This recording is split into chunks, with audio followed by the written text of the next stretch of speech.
Welcome to The Explainer.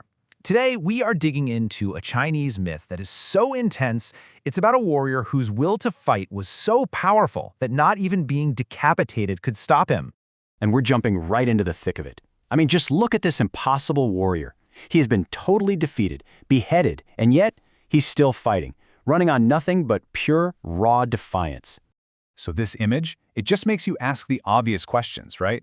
Who is this guy? And how on earth can a man fight without his head? Well, to understand this insane level of determination, we have to go all the way back to the beginning. So, Part 1. A Vow of Vengeance. See, our story doesn't actually start with this headless warrior. It starts with his loyalty to a defeated emperor and his absolute rage over losing a friend in battle. Okay, so let's set the scene. There's been a huge war for control of the heavens, and the legendary Yellow Emperor has just defeated Qiyu, who is the top general for his rival, the Yan Emperor.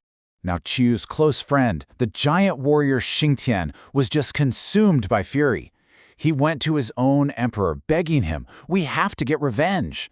But the Yan Emperor, he lost the will to fight. He refused, saying he only wanted peace. Xingtian was not having any of that. If his emperor wasn't going to seek justice, then fine. He would do it himself. So he grabs his shield, he picks up his huge battle axe, and he starts marching straight for the heavenly palace. And what comes next? Well, it's a duel of truly mythic proportions. A one-man challenge that was about to shake the very foundations of the heavens. So on one side, you have the lone challenger, Xingtian, just fueled by pure vengeance. And on the other, the ruler of the heavens himself, the incredibly formidable Yellow Emperor.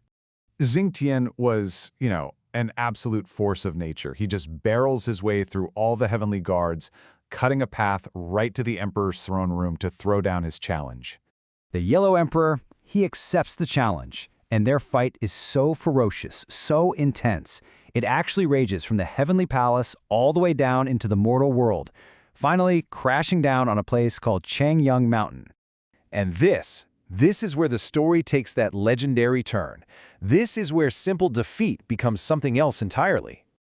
The Yellow Emperor, a seasoned veteran of battle, he sees a split-second opening, and with one swift, perfect strike of his sword, he slices clean through Xingtian's neck. The challenger's head tumbles to the ground. The battle, it seems, is finally over.